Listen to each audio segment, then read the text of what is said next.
Rasulullah, di depan ada malaikat Israel mau masuk. Kata Rasulullah, boleh masuk, silakan. Kemudian malaikat Israel mengucapkan salam, dan setelah mengucapkan salam, malaikat Israel menawarkan, ya Rasulullah, aku disuruh oleh Allah untuk mencabut nyawamu atau membiarkan engkau. Dalam riwayat, aku disuruh oleh Allah untuk memberikan pilihan kepadamu, al-baqa' fid dunya, tetap di dunia, atau ar-rafiqul a'la, atau dengan Allah. Nabi Muhammad menjawab, ar-rafiqul a'la, dengan Allah. Kemudian setelah itu Nabi Muhammad berdoa agar umatnya selamat. Setelah ada jaminan umatnya selamat, malaikat Israel, sudahlah, cabut nyawaku kalau memang sudah waktuku. Mulailah Nabi Muhammad dicabut nyawa beliau oleh malaikat Israel. Dan di saat Nabi Muhammad mulai dicabut nyawa beliau oleh malaikat Israel, Nabi Muhammad mengatakan, mahadha, apa ini wahai Israel?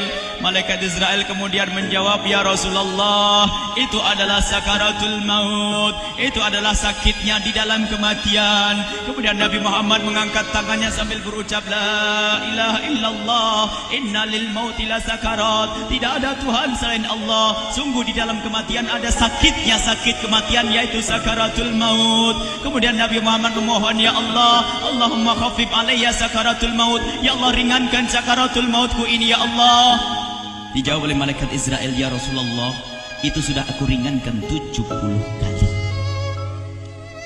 Nabi Muhammad menoleh, apa malaikat Israel?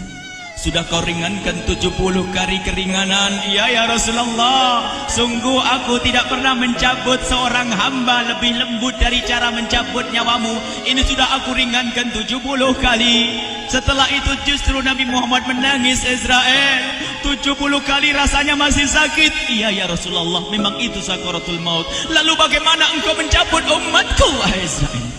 Allah, yang diingat siapa? Umat. Kalau engkau mencabutku dengan ringan seperti ini masih sakit, bagaimana engkau mencabut umatku, ya Israel? Dijawab oleh malaikat Israel, umatmu manusia biasa, ya aku cabut. Ya Rasulullah, begitu saja. Ya sudah, begitu. Nabi Muhammad menangis.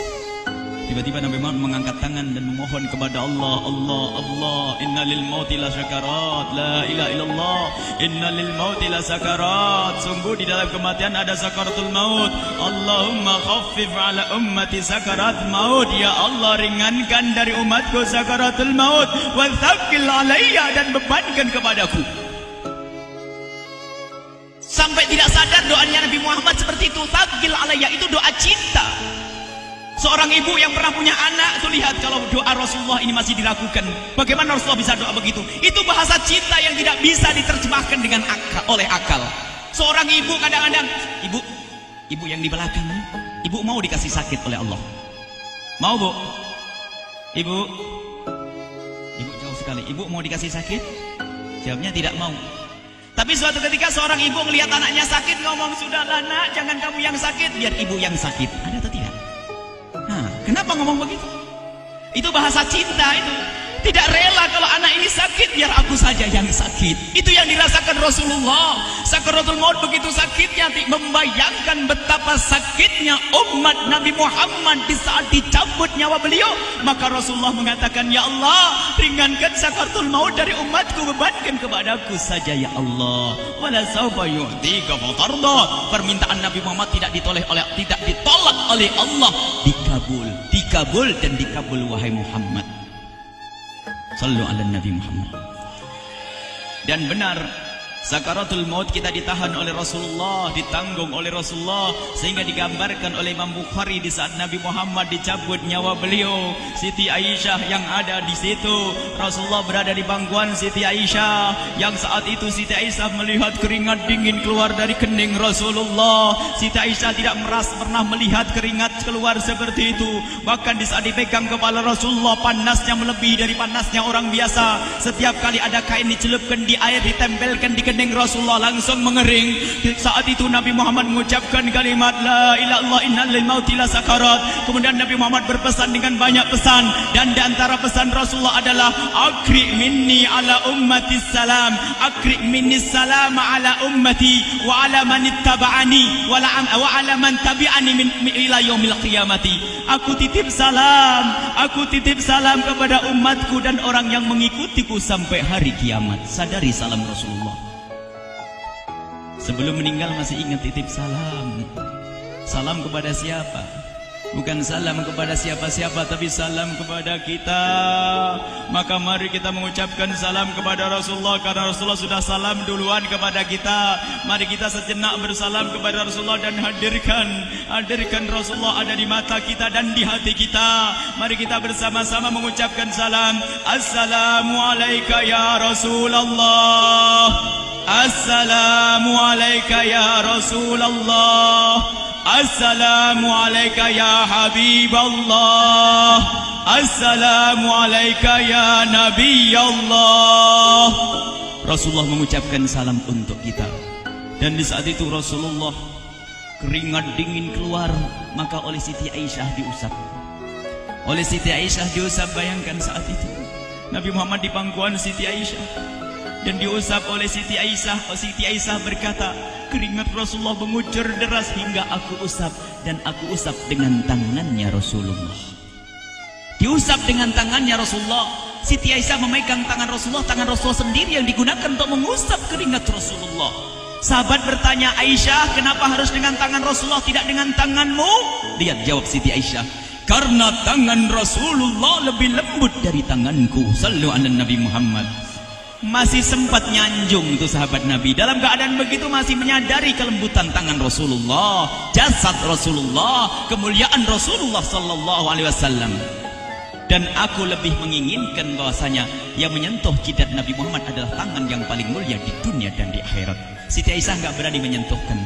Pengennya yang disentuhkan di kening Rasulullah adalah tangannya Rasulullah sallallahu alaihi wasallam. Kemudian setelah itu Nabi Muhammad merasakan sakit yang sangat untuk kita. Kemudian Nabi Muhammad mengangkat tangan tinggi-tinggi mengucapkan la ilaha illallah inna lil mauti lasakarat. Tiba-tiba tangan itu semakin turun dan ditangkap oleh Siti Aisyah.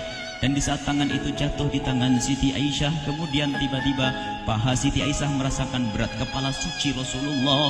Dan saat itu Siti Aisyah sadar bahwasanya Rasulullah sudah kembali kepada Allah Subhanahu wa taala. Sallu ala Nabi Muhammad. Siti Aisyah bingung di saat melihat seperti itu. Ditaruh pelan-pelan wajah Rasulullah. Sambil menangis lalu berkata, Rasulullah sudah meninggal. Para sahabat Nabi pada bingung. Sayyidina Ali tiba-tiba terduduk, nggak bisa berdiri. Sayyidina Utsman nggak bisa ngomong. Ada orang Sayyidina Zaid berkata, aku baru melihat Rasulullah. Setelah ini aku tidak mau melihat lagi selain Rasulullah. Ya Allah, butakan mataku. Aku tidak ingin aku kotori mataku dengan selain Rasulullah. Dan dibutakan oleh Allah. Bermacam-macam kejadian saat itu. Madinah heboh luar biasa dengan meninggalnya Rasulullah sallallahu alaihi wasallam. Dan sungguh meninggalnya Nabi Muhammad adalah menghidupkan hati yang mati kalau orang faham. Tiba-tiba Sayyidina Abu Bakar datang. Setelah Sayyidina Umar mengatakan, siapa yang mengatakan Muhammad meninggal akan aku penggal lehernya. Jangan seperti orang-orang Nabi Muhammad sekarang lagi pergi seperti waktu Musa pergi kepada Tuhannya, kepada Allah, nanti akan kembali kepada kita. Muhammad belum meninggal. Ini adalah karena kecintaan Sayyidina Umar bin Khattab, tidak ingin Nabi Muhammad pergi. Tiba-tiba datang Sayyidina Abu Bakar As-Siddiq lalu masuk ke kamarnya Rasulullah, lalu masuk kepada Rasulullah, kemudian mengecup kening Rasulullah. Dan Sayyidina Abu Bakar berkata, ya Rasulullah, tibta hayyan wa mayyita. Ya Rasulullah, engkau tetap harum dalam keadaan hidup dan harum setelah meninggal dunia. Sallu ala Nabi Muhammad. Hingga sampai setelah hari besoknya meninggal Rasulullah Senin sore, Selasa malam, Rabu dikubur Rasulullah sallallahu alaihi wasallam. Setelah dikubur, Sayyidat Fatimah bertanya kepada Sayyidina Abdullah ibn Abbas, Sayyidina Anas, wahai Anas, hai Anas, sambil menangis Sayyidat Fatimah Zahra, hai Anas, bagaimana engkau tega? Atabat anfusukum an tahtu ra'sa Rasulillah. Apakah engkau rela menaburkan debu di atas kepala Rasulullah? Sayyidina Anas menangis kaget, ya wahai binta Rasulullah, kalau kami tidak dilupakan oleh Allah, niscaya tidak ada yang bisa mengubur Rasulullah. Jadi saat itu dilupakan oleh Allah, sehingga mereka tidak menyadari melakukan itu semua. Kalau mereka sadar, tidak akan bisa mengubur Rasulullah sallallahu alaihi wasallam. Ini yang diungkapkan oleh Sayyidina Anas. Kalau seandainya kami tidak dilupakan oleh Allah, niscaya kami tidak akan mampu mengubur Rasulullah sallallahu alaihi wasallam. Kami yang hadir di sini, ya Allah, ingin senantiasa hadir di hati kami kekasih-Mu Nabi Muhammad. Maka kami mohon, ya Allah, jadikan kekasih-Mu Nabi Muhammad yang akan, ya Allah, yang akan mendampingi kami kelak saat Kau cabut nyawa kami, seperti yang Kau wahyukan kepada kekasih-Mu Nabi Muhammad. Wa abshiru bil jannati, semua hamba yang beriman akan menyaksikan surga, ya di saat dicabut nyawa mereka. Dan surga, di tempat surga itu yang paling mulia adalah Nabi Muhammad. Maka kami mohon, ya Allah, saat Kau cabut nyawa kami, ya Allah, hadirkan Nabi Muhammad di hati kami, ya Allah.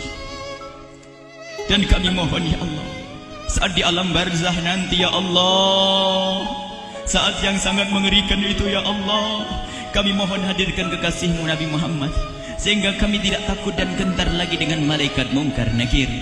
Dan ya Allah, kami mohon di saat di padang mahsyar nanti, ya Allah, hadirkan kekasih-Mu Nabi Muhammad. Jadikanlah kekasih-Mu Nabi Muhammad yang akan menemani kami dan akan membonceng kami, membawa kami ke telaga Kausar. Lalu kami diberi air minum dari air telaga Kausar hingga kami tidak akan haus selama-lamanya. Ya Allah, jadikan kekasih-Mu Nabi Muhammad yang akan menemani kami di saat kami menyeberang Siratal Mustaqim hingga kami tidak akan terjerumus ke neraka Jahanam. Dan jadikan kekasih-Mu Nabi Muhammad yang akan kami saksikan setiap saat di surga-Mu, ya Allah. Ya Allah, jadikan kekasih-Mu Nabi Muhammad yang senantiasa, ya Allah, kami lihat kelak di surga. Dan jadikan ucapan kami di akhir hayat kami kelak adalah, ya Allah, adalah kalimat agung dan mulia, La ilaha illallah Muhammadur Rasulullah. La ilaha illallah Muhammadur Rasulullah. La ilaha